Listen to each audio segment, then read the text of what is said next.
ओम शांति। ओम शांति बाबा। आज हम अध्ययन करने जा रहे हैं परम पिता परमात्मा के अनमोल मधुर महावाक्यों को। और ये मुरली अमूल्य है, अनमोल है। ये हम तब अनुभव करते हैं जब बाबा के परम पिता परमात्मा के चैतन्य उपस्थिति में इसका अध्ययन करते हैं। और तब जब बाबा की मुरली की एक एक बात हमारे बुद्धि में ऐसे गूंजती है जैसे बाबा मेरे साथ खड़े हैं और मुझसे कान में कह रहे हैं। जब भी कोई परिस्थिति हो, कोई भी बात हो, हमारी बुद्धि में बाबा की ये बातें गूंजने लगती हैं। तो इतना श्रेष्ठ जब अनुभव होता है तो हमारे विकर्म विनाश होते हैं, क्योंकि हमारी प्रतिक्रियाएं बाबा की सारे गुणों से की स्मृति के साथ होता है और शक्तियों की जागृति के साथ होता है। तो विकर्म वहीं के वहीं भस्म होते हैं, विनाश होते हैं। तो ऐसा श्रेष्ठ अनुभव पाते हुए हम अपनी अवस्था में लगातार ऊपर उठ सकते हैं, ऊपर आते चले जाते हैं। और इसके लिए करना क्या होता है? बस छोटा सा एक काम है कि हमें अपने दिनचर्या में एक समय, एक स्थान निर्धारित करना है। उस स्थान पर उस समय बड़े फुर्सत से, बड़े इत्मीनान से बैठना है और ये काम प्रतिदिन करना है। कोई भी दिन न छूटे, हर दिन फुर्सत से बैठना है। एक विशेष स्थान अगर रखें, जैसे भक्ति मार्ग में हम पूजा के लिए, और समय भी इस ब्रह्मा कुमार का थोड़ा सा स्पष्टीकरण है कि समय का मतलब ये नहीं कि 7 बजे। इस ब्रह्मा कुमार का ऐसा मंथन है कि 7 बजे 8 बजे ये टाइम नहीं, बल्कि हमारे दिनचर्या में जैसे ही हम भक्ति में स्नान के बाद सबसे पहले पूजा करने के लिए पूजा का कमरे में जाते थे, जिनका घर में जैसा सुविधा हो उस स्थान पर चले जाना है और स्नान के बाद जाना। अगर स्नान में आज 7:30 बज गए तो इसका मतलब ये नहीं कि समय चेंज हो गया, नहीं, स्नान के तुरंत बाद का समय इस ब्रह्मा कुमार को मंथन में लगता है सबसे उचित है।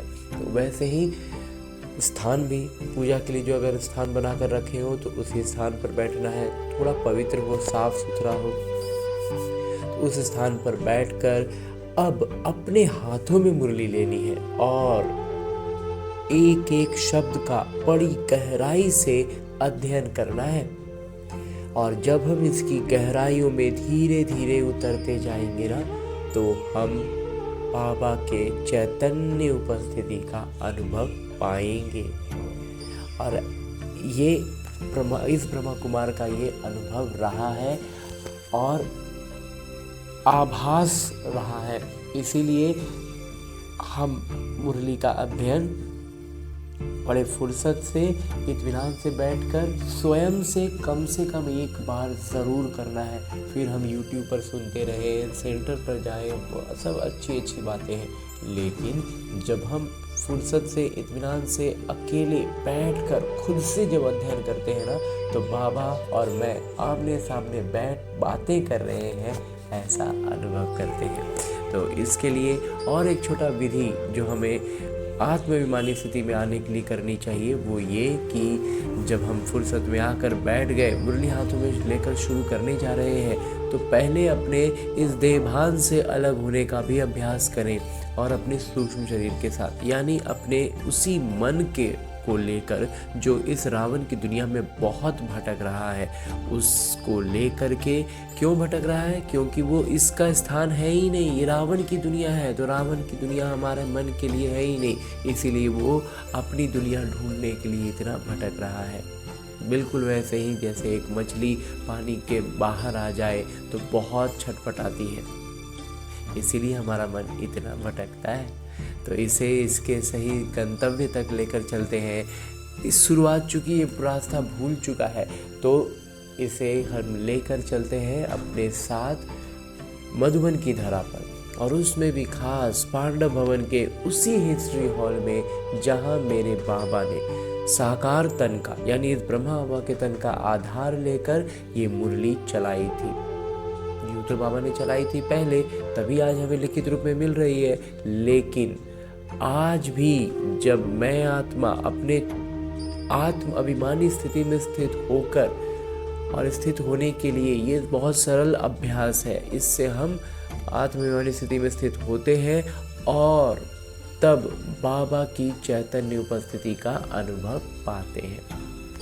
और उसकी अनुभूति का सबसे पहला पायदान ये होता है कि जैसे ही मैं आत्मा खुद को उस स्थान पर अनुभव करता हूँ, परमात्मा के सानिध्य में पहुँचता हूँ, तो मुझ आत्मा के सारे आत्मिक गुण, पवित्रता, शांति, प्रेम और सुख की भरपूरता का एहसास होता है। बाबा सम्मुख बैठे हैं, दृष्टि से मुझ आत्मा में ज्ञान, प्रकाश और अष्ट शक्तियों का प्रवाह कर रहे हैं, ऐसा भी अनुभव पाते हैं, जिससे चारों ओर आनंद का एक आवरण बन जाता है। और उस आवरण में मैं और मेरे बाबा बड़े फुर्सत से बैठ बातें करते हैं। तभी तो मेरे बाबा अपने दिल की बातें इसी मुरली में निहित करके मुझसे कहते हैं, मीठे बच्चे, तुम इस कब्रिस्तान को परिस्तान बना रहे हो, इसलिए तुम्हारा इस पुरानी दुनिया यानी कब्रिस्तान से पूरा पूरा वैराग्य चाहिए। इस कब्रिस्तान को हम परिस्तान बदल रहे हैं, तो फिर कब्रिस्तान से लगाव थोड़ी रहेगा। किसी कचरे के ढेर को हम साफ कर रहे हैं, तो अब उसमें से 2-4 कचरा है, ये भी अच्छा, ये अच्छा है, कुछ अच्छा नहीं है, कचरा कचरा होता है, उसको पूरा खत्म करना है। तो आप कहते हैं पूरा पूरा वैराग्य चाहिए। हाँ जी बाबा। आगे प्रश्न रूप में मेरे बाबा कहते हैं कि बेहद के पिता अपने रूहानी बच्चों का वंडरफुल है कैसे? उत्तर बतलाते हैं मेरे बाबा। बाबा कहते, बच्चे, मैं तुम्हारा धोबी हूं। तुम बच्चों के तो क्या, सारी दुनिया के छी गंदे वस्त्र क्षण में साफ कर देता हूं, 1 सेकंड में साफ कर देता हूं। आत्मा रूपी वस्त्र स्वच्छ बनने से शरीर भी शुद्ध मिलता है। आत्मा स्वच्छ हो जाएगी ना, तो शरीर तो स्वच्छ हो ही जाना है। ऐसा वंडरफुल बाबा है जो मन मना भव के छू मंतर से सबको सेकंड में साफ कर देते हैं, 1 क्षण में साफ कर देते हैं। बाबा कहते हैं मन मना भाव का छू मंत्र बाबा लगाते हैं। एक गिली गिली गिली बच्चे बन कहते हैं गिली गिली गिली छू, और वही वाला छू मंत्र थे बाबा, 1 सेकंड में सबको साफ कर देते हैं। हाँ जी बाबा। ओम शांति। ओम शांति का अर्थ बच्चों को बाबा ने समझाया है। अहम आत्मा और आत्मा का स्वधर्म है शांत। तो शांति धाम जाने के लिए कोई पुरुषार्थ नहीं करना पड़ता है। आत्मा स्वयं शांत स्वरूप शांति धाम में रहने वाली है। हाँ, थोड़ा समय शांत रह सकती है। आत्मा कहती है, मैं कर्मेंद्रियों के बोझ से थक गई हूँ, मैं अपने स्वधर्म में टिक जाती हूँ, शरीर से अलग हो जाती हूँ, परंतु कर्म तो करना ही है, शांति में कहाँ तक बैठे रहेंगे। आत्मा कहती है, हम शांति देश के रहवासी हैं, सिर्फ यहाँ शरीर में आने से मैं टॉकी बना हूँ। यहाँ शरीर में होने के कारण हम बोलते हैं, नहीं तो आत्मा तो शांत स्वरूप है। अहम आत्मा अविनाशी, मम शरीर है विनाशी। मैं आत्मा अविनाशी हूँ और मेरा ये शरीर विनाशी है। आत्मा पावन और पतित बनती है। सतयुग में 5 तत्व भी सतो प्रधान होते हैं, यहाँ 5 तत्व भी तमो प्रधान हैं। सोने में खाद पड़ने से सोना पतित बन जाता है, फिर उनको साफ करने के लिए आग में डाला जाता है। इनका नाम ही है योग अग्नि, और उसी आग में जो बाबा हम जिस अग्नि में डालते हैं उसका नाम है योग अग्नि। दुनिया में तो अनेक प्रकार के हठ योग आदि सिखलाते हैं, उनको योग अग्नि नहीं कहा जाता है। बाबा कहते हैं जो दुनिया में जो हठ योग सिखलाया जाता है ना, उसको योग अग्नि नहीं कहा जाता। योग अग्नि ये है जिससे पाप जलते हैं। बाबा कहते हैं ये वो अग्नि है जिस अग्नि से पाप जल जाते हैं। और योग का मतलब बाबा की भाषा में है याद, यानी कि बाबा की याद से जो विकर्म विनाश हो जाए, जो पाप हमारे सामने परिस्थिति बनकर सामने आया है वो हमारी प्रतिक्रिया से वहीं के वहीं भस्म हो जाएगा। उसी को बाबा कहते हैं कि योग अग्नि से पाप भस्म हो जाते हैं, पाप जलते हैं। आत्मा को पतित से पावन बनाने वाले परमात्मा हैं, बुलाते हैं हे पतित पावन आइए। ड्रामा प्लान अनुसार सबको पतित यानी तमो प्रधान बनना ही है। बाबा कहते हैं ये ड्रामा में है कि सबको पतित बनना है, तमो प्रधान। ये वृक्ष है और इनका बीज रूप ऊपर में है, ये उल्टा वृक्ष का चित्र है। तो बाबा को जब बुलाते हैं बुद्धि ऊपर चली जाती है, जिससे तुम वर्षा ले रहे हो। जो अब नीचे आए हुए हैं कहते हैं मुझे आना पड़ता है। मनुष्य सृष्टि का जो वृक्ष है अनेक वैरायटी धर्मों का, वो अब तमो प्रधान पतित है, जड़ जड़ीभूत अवस्था को पाया हुआ है। बाबा बैठ बच्चों को समझाते हैं, सतयुग में देवताएं, कलयुग में है असुर। बाबा कहते हैं बाबा ये सारी बातें बैठ हमें समझाते हैं कि सतयुग में है देवताएं और कलयुग में है असुर। बाकी असुर और देवताओं की लड़ाई लगी नहीं है। बाबा कहते हैं, और ये जो दिखला देते हैं ना कि असुर और देवताओं की लड़ाई लगी, बाबा कहते हैं ये सब बेकार बात है। तुम इन आसुरी 5 विकारों पर योग बल से जीत पाते हो। ये जो आसुरी और विकारी चीज़ें हैं ना, विकारी विकार हैं, बाबा कहते हैं इनसे युद्ध हमारा अंतर्द्वंद है, अंत स्थिति में होता है। और इन पर हम योग बल से, बाबा की याद से, बाबा के सानिध्य में खुद को उपस्थित करके उनकी गुणवत्ताओं और शक्तियों से भरपूर होके विनाश करते हैं, योग बल से जीत पाते हैं। बाकी कोई हिंसक लड़ाई की बात नहीं है, बाकी हिंसा वगैरह की तो कोई बात होती ही नहीं। तुम कोई भी प्रकार से हिंसा नहीं करते हो। हम मनसा स्तर पर भी हिंसा बाबा कहते हैं नहीं करना है, तो लौकिक तौर पर हिंसा की तो कोई बात ही नहीं है। कभी किसी को हाथ भी नहीं लगाएंगे। तुम दोहरे अहिंसक हो, एक साकारी मतलब लौकिक दृष्टि से और एक मनसा दृष्टि से, दोनों तरफ से हम अहिंसक हैं। एक जो जिसको हिंसा दुनिया जानती है वो हिंसा, और एक विकारों की हिंसा, वो भी बाबा हमें उससे ऊपर उठाते हैं। इसलिए बाबा कहते हैं हम दोहरे अहिंसक हैं। काम कटारी चलाना ये तो सबसे बड़ा पाप है, बाबा कहते हैं। और उसमें हिंसा में भी सबसे बड़ा, विकार में भी सबसे बड़ा विकार हो जाता है काम विकार। उस काम विकार की दृष्टि से अगर किसी को देख रहे हैं ना, या उस किसी को देख करके हमारे काम विकार की सक्रियता बढ़ रही है, तो बाबा कहते हैं ये सबसे बड़ा पाप है। बाबा कहते हैं ये काम कटारी आदि मध्य अंत दुख देती है, विकार में नहीं जाना चाहिए। देवताओं के आगे महिमा गाते हैं ना, आप सर्वगुण संपन्न, तो आत्मा कहती है हम पतित बने हैं, तब तो बुलाते हैं हे पतित पावन आइए। आखिर आत्मा पतित बना तब तो बुलाते हैं ना, जब पावन है तब तो कोई को बुलाते ही नहीं।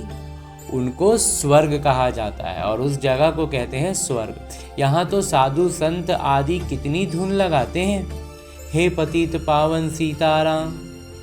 बाबा कहते हैं इस समय सारी दुनिया पतित है, इसमें भी किसी का दोष नहीं है। बाबा कहते हैं अभी तो पूरा दुनिया ही पतित हो गया है, लेकिन इसमें भी दोष किसी को क्या लगा, ये ड्रामा में ही है, ये ड्रामा बना बनाया है। जब तक मैं आऊँ इन्हों को अपना किरदार निभाना है। बाबा कहते हैं जब तक मैं आता हूँ तब तक तो ये भी अपना किरदार ही निभा रहे हैं ना। ज्ञान और भक्ति, फिर है वैराग्य, पुरानी दुनिया से वैराग्य, ये है बेहद का वैराग्य, उन्हों का है हद का वैराग्य। बाबा कहते हैं वो हमें लेना पुरानी दुनिया से वैराग्य, और उनका क्या है, हद का वैराग्य है। तुम जानते हो ये पुरानी दुनिया अब खत्म होनी है, नया घर बनाते हैं तो पुराने घर से वैराग्य हो जाता है ना। तो बेहद का पिता कहते हैं, बेहद के पिता कहते हैं अभी तुमको स्वर्ग रूपी घर बनाकर देता हूँ। बाबा कहते हैं हमें भी तो बाबा अब नया घर स्वर्ग बना के दे रहे हैं ना, तो बुद्धि वहाँ लगी रहनी चाहिए ना, पुराना वाला में माथा क्यों लगाएं। अभी तो है नर्क, तो स्वर्ग है नई दुनिया, नर्क पुरानी दुनिया। अभी पुरानी दुनिया में रह हम नई दुनिया बना रहे हैं। तो कभी भी जो लौकिक रीति में भी क्या होता है, पुराना घर में रहते रहते ही तो नया घर बनाते हैं ना।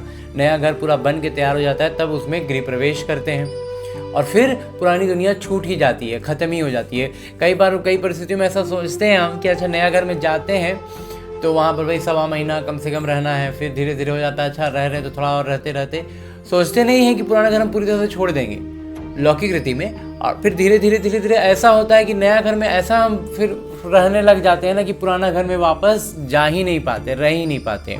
तो बिल्कुल वैसे ही आखिर जब सोच के जाते हैं कि नहीं पुराना घर को पूरा छोड़ेंगे नहीं, हम वहाँ भी रहेंगे यहाँ भी रहेंगे, मिला जुला के करेंगे, लेकिन धीरे धीरे हमारा छूटता ही है।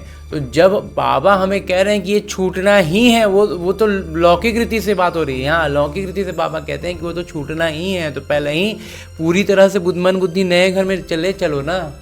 तो फिर हमें चलना है ना, पुराना दुनिया के बारे में अब कुछ सोचना ही नहीं है, क्यों हो रहा है, कैसे हो रहा है, कहाँ हो रहा है, क्या हो रहा है, कोई सरोकार ही नहीं है, कोई मतलब नहीं है मीडिया का और न्यूज़ का और ट्रेंडिंग का और अनट्रेंडिंग का, कोई अर्थ नहीं है। बस मैं और मेरे बाबा कहते हैं पुराने कब्रिस्तान पर हम परिस्तान बनाएंगे। हमें अपना परिस्तान जो बन रहा है उसकी तैयारी करनी है ना। यही जमुना का कंठा होगा, इस पर महल बनेंगे, यही दिल्ली जमुना नदी आदि होगी। बाकी ये जो दिखाते हैं पांडवों के किले थे, ये सब हैं दंत कथाएं। ड्रामा प्लान अनुसार जरूर फिर ये बनेंगे। बाबा कहते हैं ड्रामा में ऐसा है कि ये सब फिर बनेंगे। जैसे तुम यज्ञ तप दान आदि करते आए हो फिर भी करना होगा। बाबा कहते हैं और जैसे जैसे करते आए हो ना वैसे वो तो सब चीज़ ड्रामा में है, वो बाबा कहते हैं होता ही रहेगा। पहले तुम शिव की भक्ति करते हो, फर्स्ट क्लास मंदिर बनाते हो, उसको व्यभिचारी भक्ति कहा जाता है। बाबा कहते हैं कि शुरू में क्या हुआ था, तुम शिव की ही भक्ति करते थे और एक की भक्ति और एकदम बहुत उतना धन संपत्ति से भरा हुआ, क्योंकि वो अपने पास उतना धन संपत्ति था तो उसी अनुसार मंदिर भी बनाए थे। तो वहाँ कहते हैं उसको कहते थे व्यभिचारी भक्ति। और अब धीरे धीरे क्या हो गया, व्यभिचारी भक्ति हो गया। अब अनेकों की भक्ति अनेकों की पूजा हम कर रहे हैं। अभी तुम ज्ञान मार्ग में हो, ये है अव्यभिचारी ज्ञान। बाबा कहते हैं अभी हमारा ज्ञान क्या है, अव्यभिचारी। एक ही शिव बाबा से तुम सुनते हो, अभी हमारा ज्ञान भी अव्यभिचारी है। और उस भक्ति जब शुरू होती है तो भक्ति भी अव्यभिचारी होती है, क्योंकि एक से सुनते हैं। तो जिसकी पहले तुमने भक्ति शुरू की उस समय और कोई धर्म होते नहीं। बाबा कहते जब नया भक्ति शुरू किए थे तब तक कोई और धर्म नहीं था, तुम ही होते हो। तुम बहुत सुखी रहते हो, देवता धर्म बहुत सुख देने वाला है। नाम लेने से मुख मीठा हो जाता है, तो तुम एक पिता से ही ज्ञान सुनते हो। बाबा कहते हैं और कोई से न सुनो और ज़्यादा इधर उधर का बुद्धि अब मत लगाओ, अब समय बहुत कम है। ये है तुम्हारा अव्यभिचारी ज्ञान। तो अब जब सिर्फ बाबा की सुनते हैं तो बाबा कहते हैं उसको कहेंगे अव्यभिचारी ज्ञान। तो बेहद के पिता के तुम बने हो, बाबा से ही वर्षा मिलेगा, नंबरवार पुरुषार्थ अनुसार। बाबा भी थोड़े समय के लिए साकार में आए हुए हैं। कहते हैं मुझे ही तुम बच्चों को ज्ञान देना है, मेरा स्थायी शरीर है नहीं, मैं इनमें प्रवेश करता हूँ। शिव जयंती से फिर झट गीता जयंती हो जाती है, उनसे ही ज्ञान शुरू कर देते हैं। बाबा कहते हैं शिव का अवतरण और ज्ञान का शुरुआत तुरंत ही हो जाता है, इसीलिए बाबा कहते हैं शिव जयंती के तुरंत बाद गीता जयंती होती है। तो जैसे ही शिव बाबा ने ब्रह्मा के तन में अवतरण लिया तो ज्ञान देना शुरू कर दिया। तो ये रूहानी विद्या तुमको सुप्रीम रूह ही दे रहे हैं। बाबा कहते हैं ये रूहानी विद्या जो है ना, ये परम पिता परमात्मा ही दे रहे हैं। पानी की बात नहीं, पानी को थोड़े ही ज्ञान कहेंगे, पानी कोई ज्ञान थोड़ी है। पतित से पावन ज्ञान से बनेंगे, पानी से थोड़े ही पावन बनेंगे। नदियाँ तो सारी दुनिया में है ही, ये तो ज्ञान सागर पिता आते हैं, इसमें प्रवेश कर ज्ञान सुनाते हैं। यहाँ जब कोई मरते हैं तो मुख में गंगा जल डालते हैं। यहाँ क्या लौकिक रीति के सोचते हैं मुंह में गंगा जल डालना चाहिए, समझते हैं जल है पतित से पावन बनाने वाला, तो स्वर्ग में चला जाएगा। जब मृत्यु हो गई, जब शरीर निर्जीव पड़ गया, आत्मा निकल गई, अब मुख में जल डालेंगे तो वो क्या उनका पाप धुलेगा और वो स्वर्ग में जाएंगे। आत्मा तो जा चुकी, बाद में जल मुंह में डालते रहते हैं। और कहते यहाँ भी गौ मुख पर जाते हैं। वास्तव में गौ मुख तुम चैतन्य हो, तुम्हारे मुख से ज्ञान अमृत निकलता है। गौ से दूध मिलता है, पानी की तो बात नहीं, गाय से दूध मिलने का प्रावधान है ना, गाय से पानी का कोई प्रावधान है नहीं। दोस्ती में गौमुख से पानी दिखाते हैं और कहते हैं ये अभी तुमको पता पड़ा। वास्तव में हम चैतन्य गौ हैं जिनके मुख से ज्ञान अमृत निकलता है। तुम जानते हो ड्रामा में जो एक बार हो गया वो फिर 5000 वर्ष के बाद होगा, हूबहू रिपीट। वहाँ कहते हैं 5000 वर्ष के बाद एकदम सेम हूबहू रिपीट होगा। ये बाबा बैठ समझाते हैं जो सभी के सदगति दाता है। ये ज्ञान हमें कौन दे रहे हैं? बाबा, जो सबके सदगति दाता हैं। अभी तो सब दुर्गति में पड़े हैं। पहले तुम नहीं जानते थे कि रावण को क्यों जलाते हैं, अभी तुम समझते हो। बेहद का दशहरा होना है, वह कहते हैं बेहद का दशहरा होगा, असली में रावण पूरा खत्म हो जाएगा। क्योंकि अब हमने रावण को पहचान लिया है ना, तो अब उसको खत्म ही कर देना है। उसी जो लौकिक रीति में था ना कि रावण की नाभि पर जब राम ने तीर मारा तब जाके वो मरा था, तो बिल्कुल वही हमें पूरे रावण के जो चारों तरफ उसका प्रपंच फैला हुआ है ना, भागने नहीं देगा वो। इतना 10 दिशाओं में, जो कहते हैं 10 सर का मतलब था 10 दिशाओं में। तो लौकिक रीति से अगर देखें तो 10 से ज़्यादा दिशा नहीं होते हैं, 4 होते हैं, 4 कोने, पूर्व पश्चिम उत्तर दक्षिण, फिर चारों का कोना 8, और ऊपर और नीचे को मिला दें तो 10 दिशाएं होती हैं। तो 10 दिशाओं में एक एक सिर रावण का होता था, मतलब कहीं भी आप भाग नहीं सकते, 10 तरफ से वो पकड़ेगा।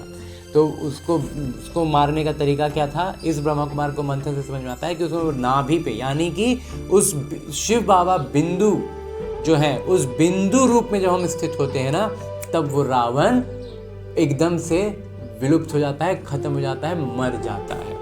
तो इसीलिए कहा गया कि रावण की नाभि पर, यानी बिंदु रूप में स्थित होंगे, तब रावण मरेगा।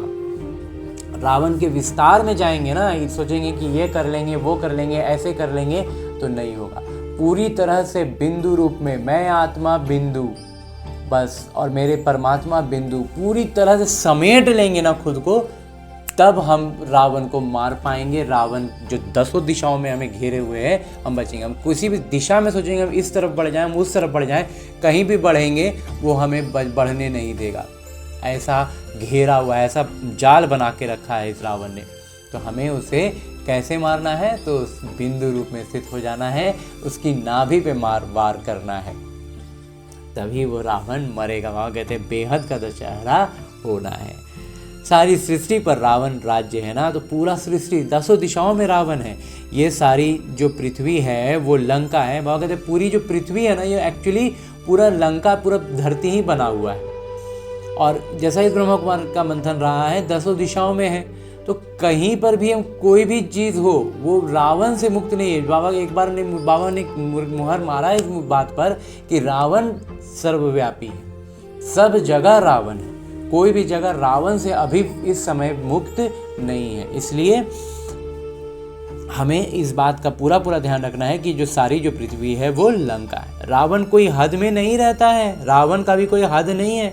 रावण का राज्य सारी सृष्टि में है, कोई नहीं कि उसका उसी एरिया में उसका लिमिट है, नहीं। भक्ति भी आधा कल्प चलती है, पहले होती है अव्यभिचारी भक्ति, फिर व्यभिचारी भक्ति शुरू होती है। वह कहते हैं शुरुआत में तो अव्यभिचारी होता है, सिर्फ एक शिव की भक्ति करते हैं, फिर धीरे धीरे सबकी करने लगते हैं। अपने ही मैनेजर, अपने ही क्लर्क की पूजा कर रहे हैं। मैनेजर मतलब ऊंचे पोस्ट पर आ गया प्रकृति, और उससे नीचे पोस्ट पर आ गए पशु पक्षी, और उनकी भी, पशुओं की भी पूजा कर रहे हैं, प्रकृति की पूजा कर रहे हैं। तो सब हमसे नीचे श्रेणी के बाबा हमें स्मृति दिला रहे हैं, हमें बतला रहे हैं कि हम कितने श्रेष्ठ हैं, वो सब हमसे नीचे हैं। तो बाबा कहते हैं कि अब जो है वो दशहरा, रक्षाबंधन आदि सब अभी के त्यौहार हैं। तो ये अभी जो हम जितना भी रिवाज जान रहे हैं ना, दशहरा का, रक्षाबंधन का, बाबा कहते हैं सब अभी हम उसका वास्तविक अर्थ को समझते हैं, और अभी जो हम करते हैं वहीं आगे बढ़ा है, जो अभी भक्ति में हम एक रिवाज रस्म की तरह, त्योहार की तरह मना रहे हैं। शिव जयंती के बाद होता है श्री कृष्ण जयंती। अभी कृष्णपुरी स्थापन होती है। बाबा कहते हैं अभी तो कृष्णपुरी स्थापन हो ही रहा है। आज कंसपुरी में है, कल कृष्णपुरी में होंगे।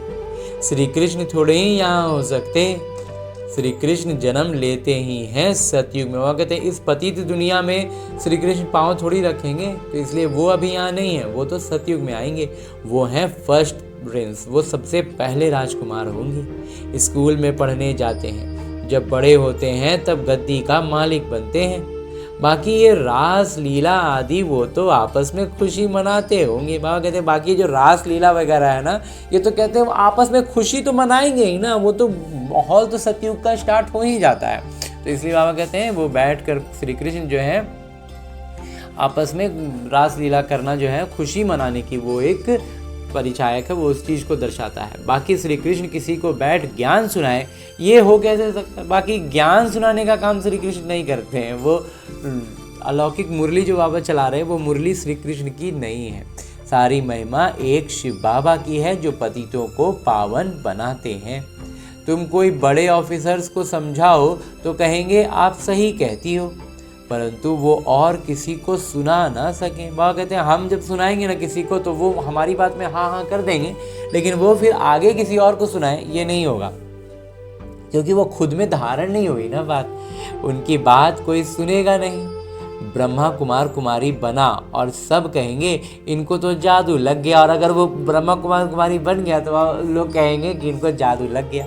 ब्रह्मा कुमार कुमारी का नाम सुना बस समझते हैं ये जादू करती होंगी। थोड़ा किसी को ज्ञान दो तो कह देते ये बीके जादू लगाती हैं ये जो ब्रह्मा कुमारी बहनें हैं ना, ये जादू कर देती हैं, पता नहीं क्या कर देती है, दुनियादारी से छोड़ने लगते, मोह माया कम होने लगता है। बस ये तो सिवाय अपने दादा के और किसी को मानती नहीं। उनका जो आधा अधूरा समझते हैं, पूरा जानते नहीं हैं, अफवाहों में फंसते हैं ना, तो वो तरह तरह का अफवाह फैलाते रहते हैं। तो ये तो ये लोग तो इनका एक बूढ़ा बाबा है, कल उसी का सुनते हैं, ये तो ऐसे हैं, ये तो वैसे हैं, अपने अपनी तरफ से बहुत सी बातें कह दे रहते हैं। बाबा कहते हैं कि सिवाय अपने दादा के और किसी की मानती नहीं, भक्ति आदि कुछ नहीं करती। बाबा तो कहते हैं किसी को मना नहीं करना कि भक्ति ना करो। बाबा कहते हैं कि कभी भी किसी को सामने से ये मत कहना कि भक्ति मत करो। वो ज्ञान जब उनको समझ में आएगा ना, परमात्मा का परिचय वास्तविक अर्थों में पाएंगे ना, परमात्मा का अनुभव पा लेंगे, तो भक्ति स्वतः छूट जाएगी। इसलिए कभी किसी को ये मत कहो कि भक्ति मत करो, आप ही छूट जाएगी। तुम भक्ति छोड़ते हो, विकार छोड़ते हो, इस पर हंगामा ही होता है। वह कहते हैं हम विकार छोड़ता है हमारी भक्ति छूटती है, तो इस पर हंगामा ही करते हैं ना। जो समझते नहीं है वो हंगामा ही करेंगे, और क्या करेंगे। उनका ज्ञान तो स्पष्ट है नहीं, तो जो आधा अधूरा उलझा हुआ ज्ञान जानकारी उनके पास है, उनके स्तर तक है, वो उसी के हिसाब से उनका नज़रिया वैसा ही होता है। तो उसी हिसाब से सारी दुनिया और सारी बातों को देखते हैं, तो उनको और बातें उलझी हुई समझ में आती हैं, तो हंगामा करते हैं। बाबा ने कहा है मैं रुद्र ज्ञान यज्ञ रचता हूँ, इसमें आसुरी संप्रदाय के विघ्न पड़ते हैं। ये है शिव बाबा का बेहद का यज्ञ, जिसमें मनुष्य से देवता बनते हैं। गाया हुआ भी है, ज्ञान यज्ञ से विनाश ज्वाला प्रज्वलित हुई। जब पुरानी दुनिया विनाश हो तब तो तुम नई दुनिया में राज्य करेंगे। मनुष्य कहेंगे, हम कहते हैं शांति हो, और ये बीके ब्रह्मा कुमार कुमारी कहती हैं विनाश हो। बाबा समझाते हैं ये सारी पुरानी दुनिया इस ज्ञान यज्ञ में स्वाहा हो जाएगी। बाबा कहते हैं उनका कहना रहता है, वो सिर्फ कहने को, उनका वास्तविक अर्थ में उनको समझ में आता नहीं है तरीका, लेकिन कहते हैं हम शांति स्थापन करेंगे, और ये कहते हैं कि विनाश होगा। तो बाबा कहते हैं वास्तव में ये ज्ञान यज्ञ में सब स्वाहा हो जाएगा। इस पुरानी दुनिया को तो आग लगनी है, प्राकृतिक आपदाएं भी आएंगी, विनाश तो होना ही है। सरसों मुआफिक सब मनुष्य पिस कर खत्म हो जाएंगे। बाकी आत्माएं बच जाएंगी। बाबा कहते हैं शरीर तो सबके खत्म ही हो जाने हैं, बचेगी तो आत्मा, क्योंकि वो तो अजर अमर अविनाशी है। ये तो कोई भी समझ सकते हैं, आत्मा अविनाशी है। बाबा कहते इतना तो सबको समझ में आएगा कि आत्मा अविनाशी है। अभी ये बेहद की होलिका होनी है जिसमें शरीर सब खत्म हो जाएंगे, बाकी आत्माएं पवित्र बन चली जाएंगी। आत्मा जो है वो पवित्र बनकर चली जाएंगी। आग में चीज शुद्ध होती है ना, कोई भी चीज़ आग में जाए तो शुद्ध ही होती है ना।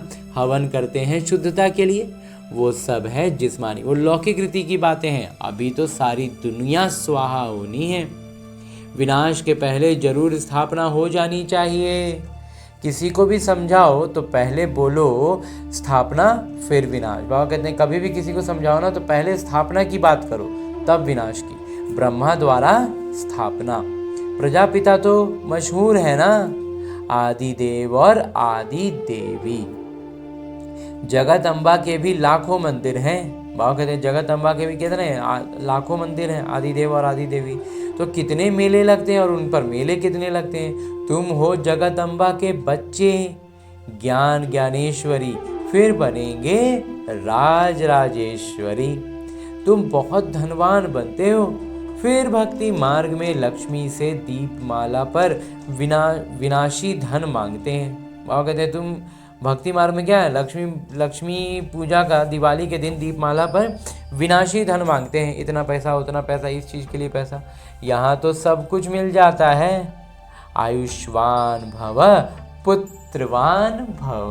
बाबा कहते हैं हर चीज़ का वरदान भरपूर मिल जाता है, यहाँ तो कोई चीज़ की कमी नहीं।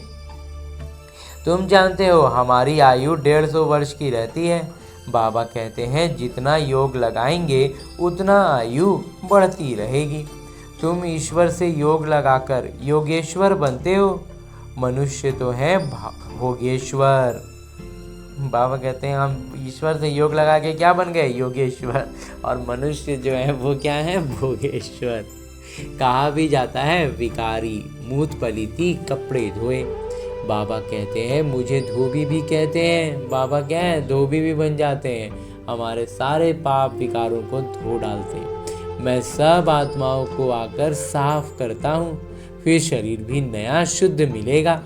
बाबा कहते हैं मैं सेकंड में सारी दुनिया के कपड़े साफ कर लेता हूँ। सिर्फ मन मना भव होने से आत्मा और शरीर पवित्र बन जाएंगे। छू मंत्र है ना, सही बात है बाबा। आत्मा के पवित्र होने से सब कुछ, शरीर सब कुछ पवित्र हो जाएगा, शरीर भी पवित्र हो जाएगा। क्षण में जीवन मुक्ति, कितना सहज उपाय है। बाबा को याद करो तो पावन बन जाएंगे।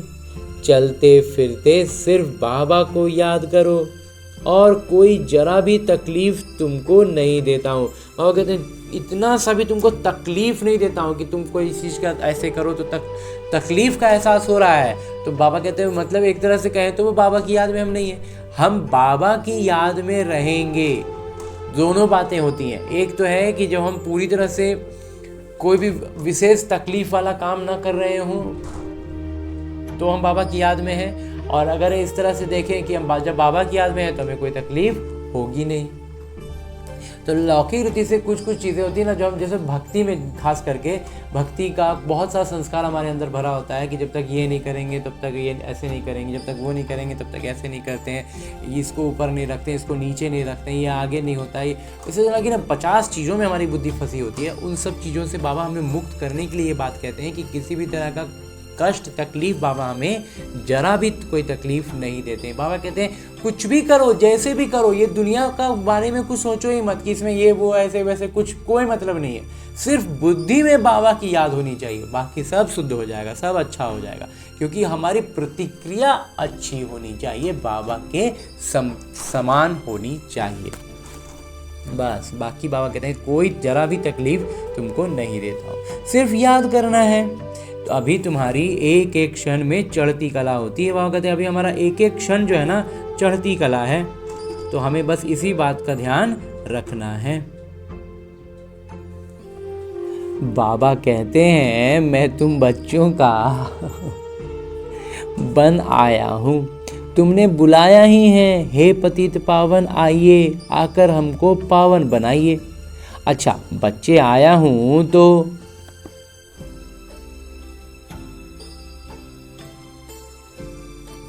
जब तुम बहुत पतित बने हो तब ही जोर से चिल्लाते हो। बाबा कहते हैं जब तुम पतित बने हो, दर्द हुआ, दुख हुआ, तभी तुम चिल्ला रहे हो, पुकार रहे हो, तब तो मैं आया हूँ ना। अब मैं आया हूँ, मैं कल्प कल्प आकर तुम बच्चों को ये मंत्र देता हूँ। मुझे याद करो तो तुम पावन बन जाएंगे। बाबा की याद में रहने का मतलब बाबा समान बनते जाएंगे। तो मन मना भव का अर्थ भी है मन मना भव, मध्याजी भव, अर्थात बाबा को याद करो तो विष्णुपुरी के मालिक बनेंगे। तुम आए ही हो विष्णुपुरी का राज्य लेने। रावणपुरी के बाद है विष्णुपुरी, कंसपुरी के बाद कृष्णपुरी। कितना सहज समझाया जाता है। बाबा कहते हैं इस पुरानी दुनिया से ममत्व मिटा दो। अभी हमने 84 जन्म पूरे किए हैं। ये पुराना चोला छोड़कर हम जाएंगे नई दुनिया में। याद से ही तुम्हारे पाप कटते जाएंगे और इसमें जाने के लिए जो पवित्रता चाहिए वो याद से ही आएगी और याद में रहेंगे तो पाप कटते जाएंगे। इतनी हिम्मत करनी चाहिए। वो तो ब्रह्मा को याद करते हैं, समझते हैं ब्रह्म में लीन हो जाएंगे, परंतु ब्रह्म तो है रहने का स्थान। बाबा कहते हैं लेकिन ब्रह्म क्या है? ब्रह्म रहने का स्थान है। वो लोग तपस्या में बैठ जाते हैं, बस हम ब्रह्म में जाकर लीन हो जाएंगे। बाबा कहते हैं लीन क्या, अब रहने का स्थान है। जैसे एक शहर है दिल्ली, तो दिल्ली में हम बोलेंगे कि हम दिल्ली में जाके लीन हो जाएंगे, हाँ भाई, तो कोई भी जाएगा तो दिल्ली की भीड़ में वो भी मिल जाएगा। तो वो तो रहने का स्थान है, ब्रह्म तो रहने का स्थान, तो वहाँ तो ऐसे भी जा के रहना ही है, परंतु वापस तो कोई जा नहीं सकते। लेकिन ये भी है कि कोई बीच में इस कल्प के चक्र में के बीच में चला जाए, ये भी नहीं होगा। ब्रह्म से योग लगाने से पावन तो नहीं बनेंगे, एक भी जा ना सके। बाबा कहते हैं पवित्र पावन तो कोई बनेगा नहीं, क्योंकि ब्रह्म में जाने के लिए वहाँ का कोई वो नहीं है कि पवित्र बन जाएंगे, नहीं। बाबा कहते हैं और दूसरा बात ये है कि कोई जा भी नहीं सकते, पुनर्जन्म तो लेना ही है। बाकी आकर सच बतलाते हैं, सचखंड सच्चे बाबा स्थापन करते हैं। बाबा कहते हैं बाकी क्या होता है कि आकर के हम सच बताते हैं और सच का खंड ही स्थापन करते हैं। रावण आकर झूठ खंड बनाता है।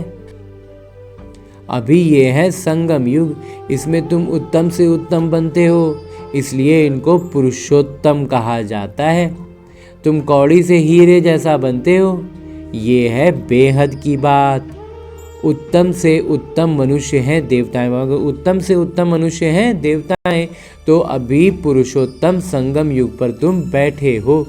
तुमको पुरुषोत्तम बनाने वाले हैं ऊंचते ऊंच पिता, ऊंचते ऊंच स्वर्ग का वर्षा तुमको देते हैं। फिर ये तुम भूलते क्यों हो? बाबा कहते हैं ऊंचते ऊंच कुल के तुम बनते हो और उसको बाबा देवता बनाते हैं, तो फिर इस बात को भूलते क्यों हो?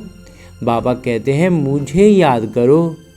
बच्चे कहते बाबा कृपा करो, तो हम भूले नहीं। बाबा कहते हैं बच्चे और क्या कह देते हैं कि बाबा आप ही कृपा करिए ना, तो हम नहीं भूलेंगे। तो बाबा कहते हैं ये कैसे हो सकता है? बाबा के निर्देश पर चलना है ना। बाबा कहते हैं मुझे याद करो तो तुम पतित से पावन बन जाएंगे। बाबा कहते हैं तुमको हम निर्देश दे रहे हैं ना, तुम उस निर्देश पर चलो, श्रीमत का पूरा पालन करो तो तुम पतित से पावन बन जाएंगे। राय पर चलो ना, बाकी आशीर्वाद क्या करूं? बाबा कहते हैं एक को आशीर्वाद देने से नहीं होगा ना, और बनना तो नंबरवार है, तो इसीलिए बाबा एक पर कृपा वाली बात नहीं करते। बाबा कहते हैं तुम खुद से पुरुषार्थ करो, मैं जो श्रीमत देता हूँ उस पर चलो, मैं जो राय देता हूँ उसको मानो, बाकी आशीर्वाद क्या करूं? बाबा कहते हैं आशीर्वाद का कोई अर्थ नहीं निकलता है, इसीलिए बाबा इस तरह से कहते हैं। बाकी आशीर्वाद तो बाबा का रहता ही है, बाबा आशीर्वाद देते ही हैं। अच्छा, मीठे मीठे सिकरते बच्चों प्रति माता पिता बाबा का याद प्यार और आशीर्वाद। रूहानी बाबा की रूहानी बच्चों को नमस्ते। हम रूहानी बच्चों की ओर से रूहानी माता पिता को याद प्यार और प्रणाम। धन्यवाद बाबा, धन्यवाद। मुरली के लिए भी धन्यवाद, और इस अनूठे अलौकिक ब्राह्मण जीवन के लिए भी बहुत बहुत बहुत धन्यवाद बाबा, बहुत धन्यवाद। आगे आज की मुरली से लिए गए वो प्रमुख बिंदु हैं जिन्हें हमें अपने ब्राह्मण जीवन में धारण करने हैं। और ब्राह्मण सो फरिश्ता, फरिश्ता सो देवता बनना है। उसके लिए जो सबसे पहली बिंदु है वो है बाबा के हर निर्देश पर चलकर स्वयं को कौड़ी से हीरे जैसा बनाना है। एक बाबा की याद में रह स्वयं के वस्त्रों को स्वच्छ बनाना है। बाबा कहते हैं बाबा की याद से शरीर भी स्वच्छ हो जाएगा। इसलिए किसी भी चीज़ में लौकिक रीति की कोई भी बात में बुद्धि को फंसाना नहीं है, उलझाना नहीं है। हर लौकिक रीति का और किरदार का जो कुछ भी है, जहाँ भी है, जैसा किरदार है उसी किरदार में रहना है। लेकिन बाबा की याद से प्रतिक्रिया देंगे ना तो वो बदलता जाएगा। दूसरा बाबा कहते हैं इसीलिए वस्त्रों को भी स्वच्छ बाबा की याद से बनाना है। दूसरा बाबा कहते हैं अब नए घर में चलना है, इसलिए इस पुराने घर से बेहद का वैराग्य रखना है। नशा रहे कि इस पुराने कब्रिस्तान पर हम परिस्तान बनाएंगे। इस बात का नशा हो कि अब ये पुराना ज़मीन पर हम अब साफ सुथरा करके नया स्वर्ग स्थापन करेंगे, नया पूरा स्वर्ग बनेगा और वही करने वाले हम हैं। हाँ जी बाबा। और आगे मेरे बाबा वरदान दे रहे हैं। वरदान देते हुए मेरे बाबा कहते हैं रहम की दृष्टि द्वारा घृणा की दृष्टि को समाप्त करने वाले ज्ञानवान भव। और कहते हैं रहम की जब दृष्टि होगी ना तो फिर घृणा की दृष्टि नहीं रहेगी और ऐसा करने वाले हम ज्ञानवान होंगे। विस्तार से बाबा कहते हैं जो बच्चे एक दूसरे के संस्कारों को जानकर संस्कार परिवर्तन की लगन में रहते हैं, कभी ये नहीं सोचते कि ये तो हैं ही ऐसे, उन्हें कहेंगे ज्ञानवान। जो इस बात में नहीं आते हैं ना कि ये तो है ही है ऐसा, नहीं से तो यही है ऐसे, तो उम्मीदें करना बेकार। इस तरह की बातें जो हम बहुत सारा संकल्प हमारे मन में चलता है ना पुराने संस्कारों के अनुसार, तो बाबा कहते हैं उनसे जब हम ऊपर उठ जाते हैं ना तो बाबा कहते हैं हम ज्ञानवान हो गए। वे स्वयं को देखते और निर्विघ्न रहते। उनके संस्कार बाबा के समान रहम दिल के होते हैं। रहम की दृष्टि घृणा की दृष्टि को समाप्त कर देती है।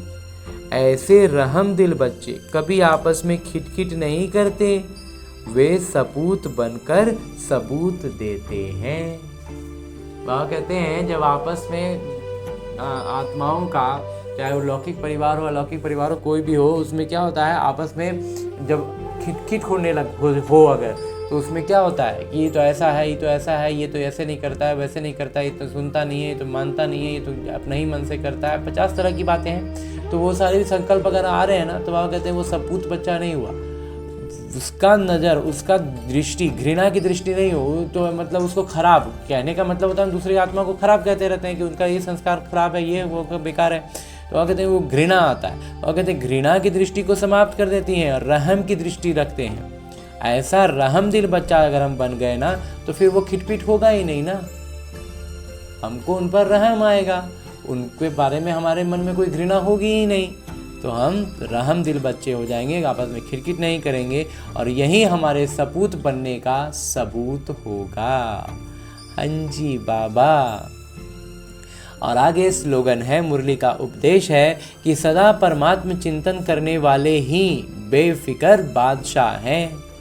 परमात्मा के चिंतन में रहने वाले बेफिक्र बादशाह हैं, उन्हें किसी भी प्रकार की चिंता नहीं हो सकती। बाबा कहते हैं कि परमात्मा चिंतन में जो रहेंगे ना उनको कभी चिंता होगा ही नहीं ना, पूरा ये नाटक चक्र सब क्लियर दिखाई देता रहेगा, तो चिंता की तो कोई बात ही नहीं है। बाबा आ गए, बाबा ने हमें गोद में उठा लिया, सृष्टि साफ कर रहे हैं, तो इसमें चिंता किस बात की रही, कुछ नहीं ना। हाँ जी बाबा। और अभी तक हमने परम पिता परमात्मा से इतना श्रेष्ठ अमूल्य साकार मुरली को उनके ही परम पिता परमात्मा के चैतन्य उपस्थिति में अध्ययन करने का प्रयास किया और अनुभव भी किया ना। अब मेरे बाबा इसी अव्यक्त स्वरूप में स्थित रहकर एक इशारा भी देते हैं कि एकता और विश्वास की विशेषता द्वारा सफलता संपन्न बनो। और ऐसा करने के लिए बाबा भिन्न भिन्न इशारे हमें अलग अलग आयामों से हर दिन अलग अलग इशारे दे करके इसकी स्पष्टता को बढ़ाते हैं। और आज इस संदर्भ में मेरे बाबा जो इशारा देते हैं वो है स्व उन्नति और सेवा की उन्नति दोनों में एक ने कहा, दूसरे ने हाँ जी किया। ऐसे सदा एकता और दृढ़ता से बढ़ते चलो। जैसे दादियों की एकता और दृढ़ता का संगठन पक्का है, ऐसे आप रत्नों का भी संगठन पक्का हो तो संगठन की शक्ति जो चाहे वो कर सकती है। संगठन की निशानी का यादगार है 5 पांडव। 5 गुणवत्ताएं होंगी, 5 अभिन्न भिन्न संस्कार होंगे, लेकिन सब एक होकर रहे। बाबा कहते हैं उसी का निशानी है ये यादगार 5 पांडव। एकता की निशानी है, संगठन की निशानी है, संगठन की शक्ति है। हाँ जी बाबा।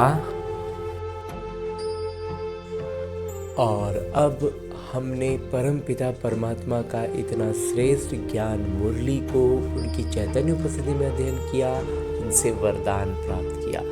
इशारे अव्यक्त रूप में स्थित होकर बाबा ने जो इशारा दिया उसे भी जान लिया। अब हमें करना क्या है? हमें अपने इस लक्ष्य को याद रखना है कि हमें लक्ष्मी नारायण बनना है, विश्व महाराजा बनना है। तो करना क्या है? इन सारी ज्ञान की बातों को वास्तविक जीवन में अपनाना है। और ये वास्तविक जीवन भी कहना एक तरह से गलत होगा, क्योंकि ये जो मेरा लौकिक जीवन है ये बस और बस मेरे अभ्यास के लिए है। उसका एक अभ्यास पुस्तिका है जिसमें आने वाली हर परिस्थिति मेरे लिए एक प्रश्न है, और उस प्रश्न का मैं कितना आत्माभिमानी स्थिति में रहकर उत्तर देता हूँ, उस पर अपनी प्रतिक्रिया देता हूँ, वही निर्धारित कर रहा है कि मैं अपने लक्ष्य के कितने करीब पहुँच रहा हूँ। तो इसके लिए अभी फिलहाल हमें लौटना है अपने इस स्थूल शरीर में, अपने इस किरदार, जहाँ मुझे न केवल अपने सारे आत्मिक गुणों की स्मृति रखनी है बल्कि अष्ट शक्तियों की जागृति रखनी है। और उन अष्ट शक्तियों को इस ब्रह्मा कुमार ने अपने मंथन से इस क्रम में सजाया है कि सबसे पहले हमारे भीतर ज्ञान के बाद जो शक्ति जागृत होती है वो होती है सहन शक्ति। जब हम ज्ञान की महीन बातों को नहीं समझ पाते हैं, कुछ स्पष्ट नहीं हो पाता है, या जहाँ पर भी जिस भी परिस्थिति में हम स्पष्टता में थोड़ा भी उलझते हैं, तो लेकिन निश्चय पूरा होता है, तो हम सहन शक्ति की जागृति के साथ हर परिस्थिति को पार कर पाते हैं। उसके बाद जो जागृत होती है वो होती है परखने की शक्ति, और उसी के साथ साथ निर्णय करने की शक्ति। अब निर्णय क्या करना है? निर्णय करने के लिए हमारे पास 5 शक्तियाँ हैं कि हमें इन 5 में से कौन सी शक्ति का इस्तेमाल करना है।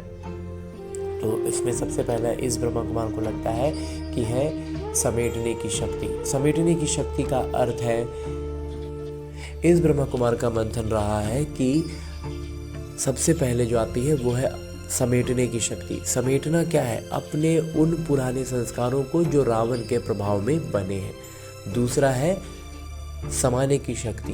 वही सारी संस्कार जो अन्य आत्माओं में, संबंध संपर्क की आत्माओं में रावण के प्रभाव में पनपे हैं, विकसित हुए हैं और वो उनसे घिरे हुए हैं, तो उनको उस नज़र से हम देख पाएँ, इसके लिए हमें शक्ति जो चाहिए वो है समाने की शक्ति।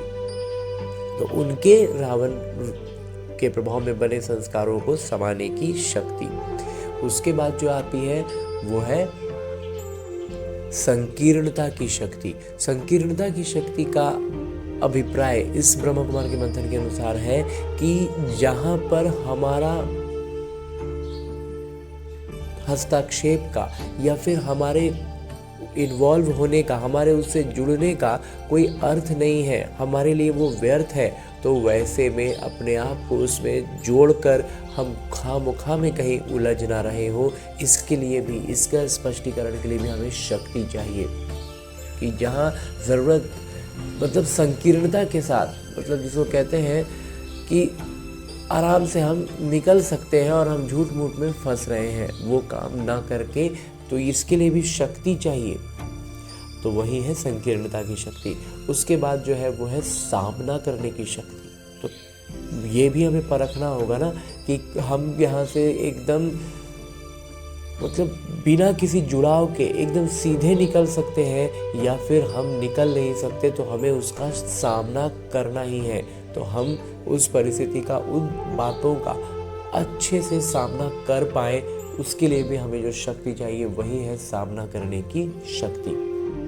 और उसके बाद जो एक शक्ति है उसका नाम है सहयोग की शक्ति। सहयोग की शक्ति का अर्थ है कि जब हम अपने सारे गुणों और शक्तियों से खुद को भरपूर अनुभव करते हैं, सारी शक्तियों की जागृति के साथ होते हैं, तब हम अन्य आत्माओं को सहयोग दे सकते हैं। यूँ तो हम यहाँ गलती ये करते हैं कि आज हमने पहला ज्ञान समझा और हम दूसरों को बताते हैं, तो ये बहुत खुशी और उमंग उत्साह के लिए ठीक है, लेकिन दूसरों को बताने में अगर हम पीछे हो रहे हैं, हम फिसल रहे हैं, वो हमें खींच ले रहे हैं, तो इसका मतलब है कि हम सहयोग की शक्ति से अभी निपुण नहीं हुए हैं। तो जब तक हम खुद का पाँव अच्छे से न जमा लें, हम बाढ़ में किसी बह रहे या व्यक्ति को लौकिक तौर पर अगर उदाहरण के रूप में देखें तो किसी को बहता हुआ क्यों हम रोकें और खुद ही हमारे पाँव जमे नहीं हैं, हमने खुद को रस्सी से कोई चीज़ से बांधा नहीं है, तो फिर हम दूसरों को मदद नहीं कर सकते हैं, हम खुद ही बहने लग जाएंगे। तो इसलिए हमें इस बात का स्मृति रखनी है, इस शक्ति को भी समझना है।